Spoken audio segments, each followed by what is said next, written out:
হয়, মই বৰ্তমান উপস্থিত আছোঁ ৰঙিয়াৰ কেঁকুৱাহাটীত আৰু আমি দেখুৱাবলৈ ওলাইছোঁ এজন যুৱক, যিজন যুৱকৰ তৎপৰতাত ৰেল দুৰ্ঘটনাৰ পৰা এজাক হাতী ৰক্ষা পাবলৈ সক্ষম হৈছে আৰু এই যুৱকজন হৈছে কেঁকুৱাহাটীৰ কমল বড়ো।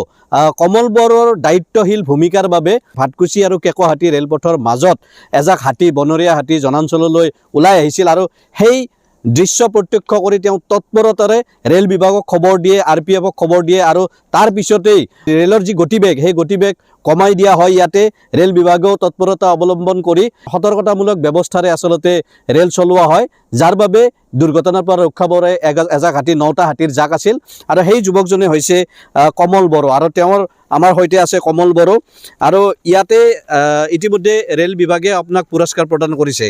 কি ক'ব, কি হৈছিল সেই ঘটনাটো? নমস্কাৰ।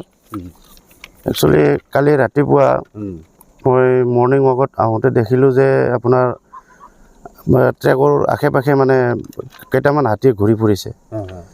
তো অলপ পিছত দেখিলোঁ যে হাতীৰ জাকটো মানে ট্ৰেকৰ মাজেদি গৈ আছে। তো মই লগে লগে আমাৰ RPF ৰঙিয়া কণ্ট্ৰলক ফোন কৰিলোঁ আৰু তেওঁক জনালোঁ আৰু তেখেতে ক'লে যে ফটো দিবলৈ। মই ফটো চটো কৰি দিলোঁ। তাৰপিছতে তেওঁলোকে মানে ৰেলৰ গতি একচুৱেলি কমাই দিলে আৰু চবকে এলাৰ্ট কৰি দিলে। ড্ৰাইভাৰ ষ্টাফ যিটো আছে আপোনাৰ ৰেলৰ তেওঁলোকে এলাৰ্ট হৈ গ'ল। মানে তাৰপিছতে আপোনাৰ ফৰেষ্টটো আহিলে, গাঁৱৰ ৰাইজেও আহিলে, তেনেকৈ মানে অকণমান ট্ৰেকৰ পৰা আঁতৰ কৰিবলৈ সক্ষম হ'লোঁ আৰু যেন। ৰেল বিভাগেও আপোনাক পুৰস্কাৰ প্ৰদান কৰিছে। ৰেলৱে যি সংমণ্ডল বিষয়া আছে, মাণ্ডলিক বিষয়া আছে, কি পুৰস্কাৰ প্ৰদান কৰিলে আৰু কি ক'লে তেওঁলোকে, কেনেকুৱা ধৰণৰ?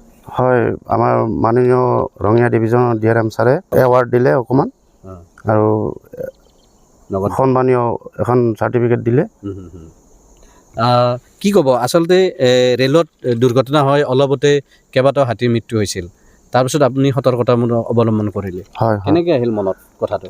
আজি আপোনাৰ কেইদিনমান আগতে আপোনাৰ কামপুৰত এটা ঘটনা হৈছিলে যে হাতীৰ জাক এটা 7টা নে 8টা তেনেকুৱা কিবা হাতী এক্সিডেণ্ট ট্ৰেকৰ লগত, আমাৰ ট্ৰেইনৰ লগত হ'ল। সেইটো কাৰণে মই চিন্তা কৰিলোঁ যে ইয়াতেও যেন সেইটো ঘটনা যাতে নহয়, সেইটো কাৰণে মই লগে লগে RPF কণ্ট্ৰলক ফোন কৰিলোঁ আৰু তেনেকৈ আমি হাতীকেইটাক বচাবলৈ সক্ষম হ'লোঁ।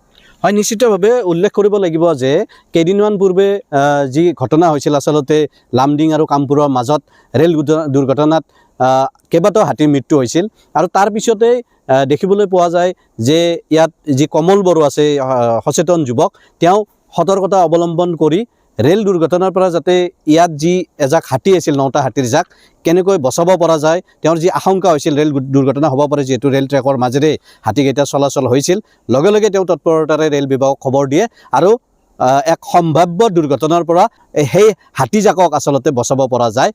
নিশ্চিতভাৱে এক প্ৰশংসনীয় পদক্ষেপ, এক দায়িত্বশীল ভূমিকা, সময়োচিত আচলতে দায়িত্বশীল ভূমিকা। আন এগৰাকী ব্যক্তি আছে, আমি তেওঁৰ পৰা জানিব বিচাৰিম, কমলে যিটো দেখুৱাইলে নিশ্চিতভাৱে আনেও ইয়াৰ দ্বাৰা প্ৰেৰণা পাব, হাতীৰ ক্ষেত্ৰত যাতে দুৰ্ঘটনা নহয়, ৰেল দুৰ্ঘটনা। কি ক'ব এই কথাটো? হয়, এইটো তাৰমানে কমল বড়োৱে যিখিনি পদক্ষেপ ল'লে তাতে, বা যেনিবা ই মৰ্ণিং ৱাক কৰি পেলাই যিটো হাতীজাক দেখা পাই ধৰ এই ট্ৰেইন অলপ পিছতে আহি আছিলে, পিছতে ছিগনেলটো আমি দেখা পাই আছিলোঁ যেনিবা। কমল বড়োৱে তাৰ ওপৰত যিটো পদক্ষেপ ল'লে সেইটো আমি কমল বড়োৰ ওপৰত একদম ধন্যবাদ জ্ঞাপন কৰিছোঁ, কাৰণ ই নহ'লে যেনিবা আজি কিবা এটা একদম বহুত ডাঙৰ দুৰ্ঘটনা হ'লহেঁতেন। গতিকে হয়, নিশ্চিতভাৱে আচলতে এই সম্ভাৱ্য দুৰ্ঘটনাৰ পৰা কমল বড়োৰ তৎপৰতাত আচলতে ৰক্ষা পাবলৈ সক্ষম হয় হাতীকেইজাক। বনাঞ্চলৰ পৰা ওলাই আহিছিল আচলতে হাতী 9টা হাতীৰ জাক।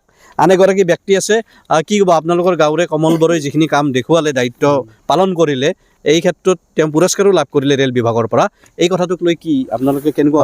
নমস্কাৰ।